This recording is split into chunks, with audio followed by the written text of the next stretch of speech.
Ысык Көл облусунун Ак Суу районунда түшүм жыйноо өнөктүгү жүрүүдө. Теплоключенко айылынын тургуну Талант 2 гектар жерге арпа эгип, андан 8 тоннага жакын түшүм алып жатат. Былтыркы жылга салыштырмалуу быйыл кургакчылык болгонуна байланыштуу түшүмдүүлүк аз. Арпабыз чаптырып алдык, будайыбыз калды.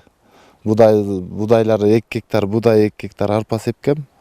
Аларды бир жумада бышып калат, бир жумада чаптырабыз буюрса. Солярканын баасын бир аз түшүрүп беришсе, жаз-күз жакшы болмок да, элге бир аз болсо дагы жардам болмок. Айыл чарба тармагын өнүктүрүү колго алынып, Россия, Германиядан келген сапаттуу үйрөндөр дыйкандарга насыя менен берилген. Мындагы дыйкандардын көпчүлүгү түшүмдүүлүгү жогору болгон жаңы сорттогу үйрөндөрдү пайдаланууга өтүштү. 1,5 гектар арпа сепкемин 30дан айланып берди, чаптырып алдым. Анан буйрса мынакей могу көрүп турган будай 1,20 жер, бу жер 2 сугарылды, 3 сугарылды.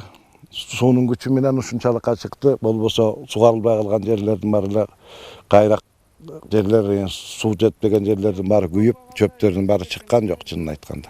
Кургакчылык баары бир өзүнүкүн көрсөтөт экен. Айыл аймакта быйыл 8 комбайн иш алып барып, кезек күтүү көйгөйү жаралган жок. Өз убагында сугарылган дан эгиндеринин айрымдары гектарынан 3,5 тоннадан берип жатканы белгиленди. Жаз айында 600 гектар арпа себилген, 1300 гектар будай себилген, 200 гектар күздүк будай себилген. Күздүк будайлар чабылып бүттү, 46 центнерден айланды. Бүгүнкү күндө арпа 600 гектардан 500 гектар арпа чабылып, бүгүнкү күндө 30, 35, 36 центнерден айланып атат. Биздин жерлер көбүнчө суга тайдоо жерлер болгондугунан 30дан жогору берип атат.